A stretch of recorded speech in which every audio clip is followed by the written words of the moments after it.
E aí, pessoal, bem-vindos a mais um Cristão Sem Migué. É isso aí. Hoje a gente vai mergulhar fundo no livro Como Mudar o que Mais Irrita no Casamento, do Gary Chapman. Se você tá buscando um casamento mais tranquilo, sem aquelas pequenas coisas que viram grandes problemas. Esse livro guia tanto. É verdade.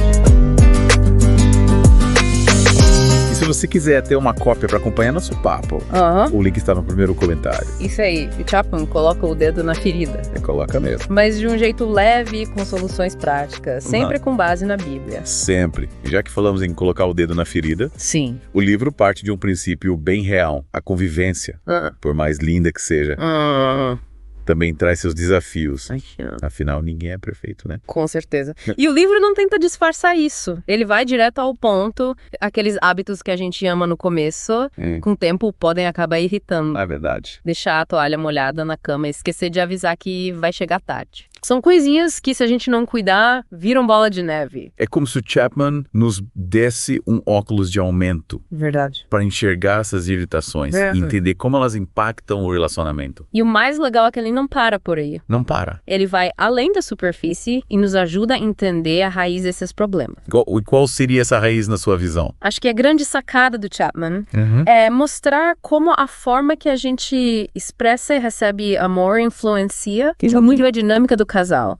Ele chama isso de linguagens do amor. Interessante. Yeah. E como essas linguagens se conectam com as irritações? Imagine que sua linguagem principal seja atos de serviço. Atos de serviço. Ou seja, você se sente amado quando seu parceiro te ajuda nas tarefas, te dá suporte, mas digamos que a linguagem dele seja palavras de afirmação. Certo. Ele te elogia, te enche de carinho verbal, Sim. mas não te ajuda tanto nas tarefas do dia a dia. Entendi. Você se sentiria meio ignorada, né? Mesmo que ele esteja demonstrando amor da forma dele. Exatamente. E aí começam as irritações. Aqui que começam. Você pode achar que ele não se importa, que não te ama de verdade. Sim. Porque ele não tá falando a sua língua. Faz todo sentido. É como se a gente estivesse falando idiomas diferentes. Mesmo estando na mesma casa. Verdade. E o que o livro propõe para resolver isso? A primeira etapa é justamente identificar qual é a sua linguagem do amor e qual é do seu parceiro. Certo. O livro tem um teste bem legal que ajuda nesse processo. Que massa. Depois que descobrimos as linguagens, Sim. como podemos usá-las para lidar com as irritações? O Chapman nos incentiva a ter conversas francas e amorosas, expressando nossas necessidades e expectativas na linguagem que o outro entende. Ou seja, não adianta reclamar que ele nunca te ajuda na cozinha. Não. Se a linguagem dele é tempo de qualidade. Melhor seria dizer algo como: Amor, eu me sinto muito amada quando você me ajuda a preparar o jantar. Que tal a gente fazer isso juntos hoje? Perfeito. É sobre comunicar de forma clara e assertiva, mas sem perder a ternura. Sim. E o mais importante, buscando entender o outro, se esforçando para falar a língua do amor dele. E você já passou por alguma situação em que as linguagens do amor causaram atrito no seu relacionamento? Já sim. Compartilha com a gente os seus comentários. Queremos ouvir suas histórias. Com certeza. Adoraríamos saber como vocês lidam com as diferenças na forma de amar. Mas, e aí o que mais o livro nos ensina sobre como mudar o que mais irrita no casamento? Ele explora outras áreas importantes. Sim. Como perdão, comunicação, expectativas realistas. Mas acho que o grande diferencial do livro é a ênfase na graça de Deus. Interessante. Como essa graça se aplica na prática? O Chapman nos lembra que somos humanos, falhos, que vamos errar? Sim. Vamos magoar o outro? Mesmo sem querer. Acontece. Mas a graça de Deus nos capacita a perdoar, Sim. a pedir perdão. Ah, É como se a graça fosse um bálsamo que cura as feridas causadas pelas irritações, né? exatamente. Ela nos liberta da culpa, do ressentimento Sim. e nos permite enxergar o outro com compaixão, com misericórdia. É como se a gente estivesse tirando as lentes de aumento que focam nos efeitos e colocando um filtro de amor que realça as qualidades. Que metáfora linda! Acho que você resumiu perfeitamente o poder da graça no casamento. E bom, e sabe o que mais me chama a atenção no livro? O quê? O Chapman não se limita a teorias. Não. Ele compartilha histórias reais de casais que conseguiram transformar seus casamentos, aplicando os princípios que ele ensina. É verdade. E essas histórias nos inspiram, Inspiram? nos dão esperança de que a mudança é possível, mesmo quando a situação parece difícil. Exatamente. E falando em histórias inspiradoras, inovadoras? Sim. Que tal a gente mergulhar em alguns exemplos práticos do livro? Vamos. Para entender como esses conceitos funcionam na vida real. Eu amo quando a gente sai da teoria e vai pra prática. Isso aí. Lembra de um casal que o Chapman menciona no livro? Ah? A Ana e o Pedro. Ana e Pedro. Eles viviam brigando por causa da bagunça. Sei como é. A Ana era super organizada e o Pedro, digamos, mais relaxado com a ordem. A clássica briga de deixa tudo espalhado. Perfeito. Conheço bem essa história. Mas como as linguagens do amor se aplicam nesse caso? A Ana se sentia amada quando o Pedro mantinha a casa organizada, pois a linguagem dela era atos de serviço. Atos de serviço. Para ela ajudar nas tarefas domésticas, era uma demonstração de amor e respeito. E o Pedro? Qual era a linguagem dele? A linguagem do Pedro era tempo de qualidade. Tempo de qualidade. Ele se sentia amado quando a Nana passava tempo com ele, sem cobrança, sem críticas. Sem sentir. E aí que tava o problema. Ele se sentia pressionado, cobrado quando ela reclamava da bagunça. Exatamente. Ele entendia as reclamações da Ana como uma rejeição, uma crítica ao seu jeito de ser. Ele pensava, se ela me amasse de verdade, não se importaria tanto com a bagunça. E a Ana, por sua vez, se sentia desrespeitada. Como se ele não se importasse com os sentimentos dela. É como se eles estivessem em um cabo de guerra, cada um puxando para um lado, sem perceber que a solução estava em encontrar um ponto de equilíbrio. E qual foi a sacada que os ajudou a sair desse impasse? Eles aprenderam a se comunicar de forma mais eficiente, expressando suas necessidades na linguagem do amor do outro. Legal. A Ana passou a pedir ajuda ao Pedro de forma mais carinhosa, reconhecendo o esforço dele mesmo que não fosse perfeito. Em vez de reclamar, ela passou a elogiar as pequenas atitudes dele. Isso mesmo. Demonstrando que reconhecia o esforço. Que legal. E o Pedro, por sua vez, se esforçou para ser mais organizado, não por obrigação, mas por amor à Ana. Ele entendeu que para ela, a organização era uma forma de se sentir amada e cuidada. E qual foi o resultado dessa mudança de atitude? As brigas diminuíram. O clima em casa ficou mais leve e eles se sentiram mais conectados, mais amados. Que legal. É a prova de que quando a gente entende a linguagem do amor do outro, tudo fica mais fácil. Sem dúvida. E o Chapman nos dá várias dicas práticas para colocar isso em prática. Como reservar um tempo para conversar sem interrupções, expressar gratidão pelas pequenas coisas. As surpresas. E principalmente ter paciência, né? Afinal, mudar hábitos leva tempo. Sim. Exige esforço de ambas as partes. Com certeza. E o livro nos lembra que o casamento é uma maratona, não uma corrida de 100 metros. Verdade. É preciso ter persistência, resiliência e nunca desistir de buscar harmonia. Falando em harmonia, outro ponto que me chamou a atenção no livro foi a questão do perdão. Sim. A gente já tocou nesse assunto. Mas acho que vale a pena aprofundar um pouco mais. Concordo. O perdão é fundamental para que a gente consiga superar as mágoas, as frustrações e seguir em frente.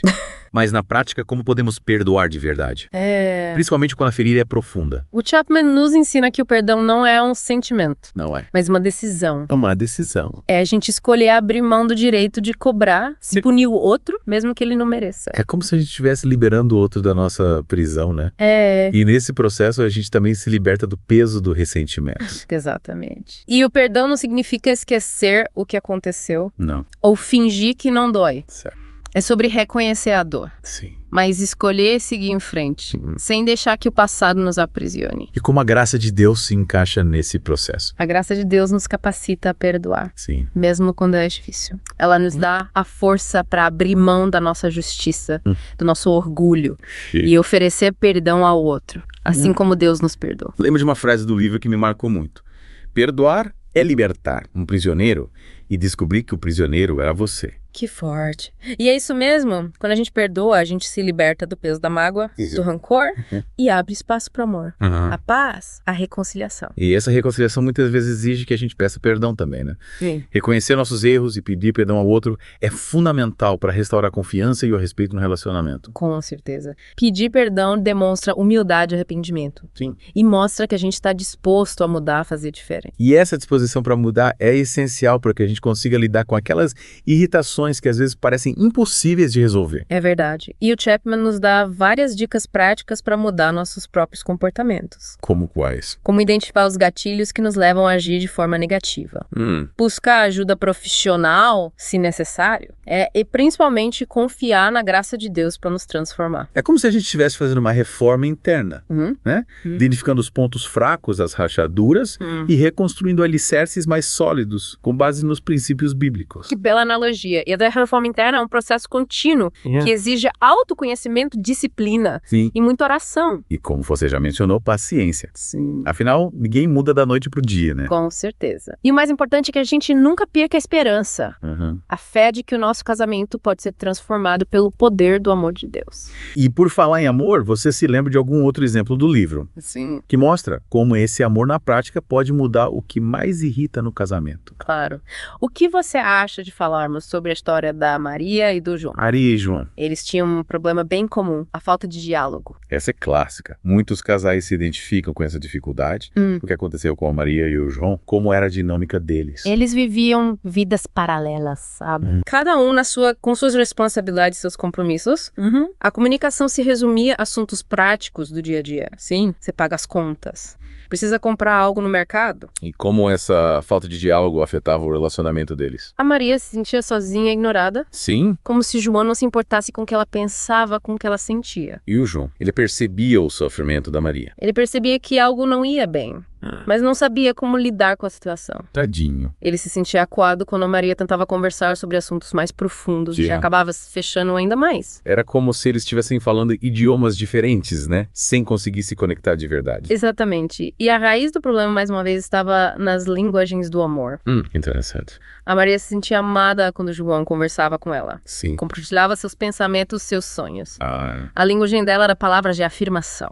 Qual era a linguagem de João? A linguagem do João era atos de serviço. Atos de serviço. Ele demonstrava amor ajudando nas tarefas de casa, consertando coisas, cuidando da parte prática do relacionamento. E a Maria não reconhecia esses atos como demonstrações de amor? Ela reconhecia, mas não era o suficiente.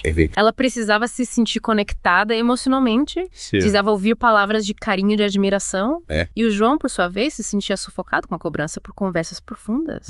Pois essa não era a forma natural dele expressar amor. E como eles conseguiram superar essa barreira da comunicação? Com muito esforço e com a ajuda dos princípios do livro. O João se esforçou para sair da sua zona de conforto e se abrir mais com a Maria. Que legal. Expressando seus sentimentos, mesmo que de forma mais simples, mais objetiva. Ele aprendeu a falar a língua do amor dela, mesmo que não fosse a forma mais fluente para ele. Exatamente. E a Maria, por sua vez, aprendeu a valorizar os atos de serviço do João, entendendo que aquela era a forma dele dizer, eu te amo. E qual foi o resultado dessa mudança de atitude? Me conta. Eles se reaproximaram, que bom. A comunicação fluiu melhor e o relacionamento se fortaleceu. Legal. Eles descobriram que por trás daquelas irritações havia um desejo profundo de se conectar, de se amar. Que história inspiradora. É a prova de que com amor, paciência e a ajuda de Deus, podemos superar qualquer obstáculo no casamento. E que bom que o livro do Chapman nos dá um mapa para trilhar esse caminho da transformação. Com certeza. O livro é um guia prático e cheio de sabedoria para quem deseja construir um casamento mais forte, mais feliz e mais alinhado com os princípios de Deus. E você, querido ouvinte, já passou por alguma situação parecida? Compartilhe conosco nos comentários. Queremos ouvir suas histórias e aprender com suas experiências. Adoraríamos saber como vocês têm aplicado os ensinamentos do Chapman em seus relacionamentos. E para quem ainda não conhece o livro, o link para compra está no primeiro comentário. Você não paga nada mais por isso, viu? Como mudar o que mais irrita no casamento? É isso aí. Já exploramos as linguagens do amor, o poder do perdão, Sim. a importância do diálogo. Mas ainda tem um ponto crucial que o Chapman aborda no livro e que a gente não pode deixar de fora. Qual seria do que é a Fran? A questão das expectativas. Expectativa. Muitas vezes a gente coloca no casamento e no parceiro expectativas irreais que acabam gerando frustração e, consequentemente, mais irritação. Tem sentido. A gente idealiza o casamento como um conto de fadas, onde tudo é perfeito e se frustra quando a realidade se mostra diferente. Exatamente. É como se a gente esperasse que o outro fosse um príncipe encantado ou uma princesa perfeita, que nunca era, que nunca nos decepcione. E aí quando o outro se mostra humano, com seus defeitos e manias, a gente se decepciona. E como o livro nos ajuda a lidar com essas expectativas irreais. O Chapman nos convida a ter uma visão mais realista do casamento, entendendo que se trata de uma união entre duas pessoas imperfeitas, em constante aprendizado e crescimento. Ou seja, é preciso tirar as lentes cor-de-rosa e enxergar o outro como ele realmente é. Sim. Suas qualidades e defeitos. Isso mesmo. É sobre aceitar o outro na sua totalidade. Amando pelo que ele é. Sim. E não pelo que a gente gostaria que ele fosse. É. E essa aceitação, essa compreensão, nos ajuda a lidar com as irritações de forma mais leve e mais paciente, né? Com certeza. Sem dúvida. Quando a gente entende que o outro não está tentando nos irritar de propósito, ele está apenas sendo ele mesmo. Fica mais fácil ter compaixão, ter empatia. E essa empatia, essa capacidade de se colocar no lugar do outro é fundamental para que a gente consiga resolver os conflitos de forma construtiva, né? Com certeza. É sobre buscar entender o ponto de vista do outro. Sim. Seus sentimentos, suas motivações. Certo. E a partir daí encontrar soluções que atendam às necessidades de ambos, sem que ninguém se sinta vencedor ou perdedor. E como a gente pode colocar isso em prática no dia a dia? O livro dá algumas dicas. Sim. O Chapman sugere que a gente pratique a escutativa. Escutativa. Ou seja, prestar atenção de verdade no que o outro está dizendo, sem interromper. Sem julgar. É como se a gente estivesse dando um presente ao outro. A nossa atenção, o nosso tempo, a nossa compreensão. Que lindo! É exatamente isso. E quando a gente se sente ouvido, compreendido, fica mais fácil se abrir, se vulnerabilizar e encontrar soluções em conjunto. E além da escutativa, o que mais podemos fazer para lidar com as expectativas irreais no casamento? O Chapman nos incentiva a ter uma comunicação clara e assertiva, expressando nossas necessidades e desejos de forma honesta e respeitosa. Sem jogos, sem indiretas, sem esperar que o outro adivinhe o que estamos pensando. Exatamente. É sobre ser transparente com o outro, dizendo que nos incomoda, que nos magoa, mas sempre com amor, com respeito. Principalmente com humildade, né? Reconhecendo que nós também temos nossos defeitos. Com certeza. Nossas manias e que nem sempre estão certos. Com certeza. A humildade é fundamental para que a gente consiga reconhecer nossos erros e buscar a reconciliação. E essa reconciliação, essa busca por um terreno comum é o que nos permite seguir em frente. Construindo um casamento mais forte, mais maduro, mais feliz. E mais alinhado com o propósito de Deus pro casamento, que é ser um reflexo do seu amor, da sua graça, da sua misericórdia. Que lindo! Acho que essa é a grande mensagem que fica desse nosso mergulho no livro. Como mudar o que mais irrita no casamento. O casamento não é um conto de fadas, mas é uma jornada de amor, de perdão, de crescimento, onde a gente aprende a amar o outro como ele é e a se deixar amar por Deus na nossa imperfeição. Perfeito. É sobre buscar a santificação, a transformação, não só do nosso casamento, mas de nós mesmos como indivíduos, como casal. E essa transformação só é possível quando a gente se coloca nas mãos de Deus, pedindo a Ele que nos ensine a amar, a perdoar, a mudar o que precisa ser mudado. Para que o nosso casamento seja um testemunho vivo do seu amor. E para te ajudar a colocar tudo isso em prática, a gente preparou um presente especial. Conta aí qual é a surpresa. Guia com os principais insights do livro para você ter sempre à mão as dicas do Chapman. Tudo legal. Para baixar é só clicar no link que está no primeiro comentário. E você, querido ouvinte, o que achou do nosso mergulho? Compartilhe conosco nos comentários suas impressões, suas dúvidas, suas histórias. A gente adora te ouvir. E até a próxima com mais um mergulho profundo nas riquezas da Palavra de Deus. Fique com Deus e lembre-se, o amor sempre vence.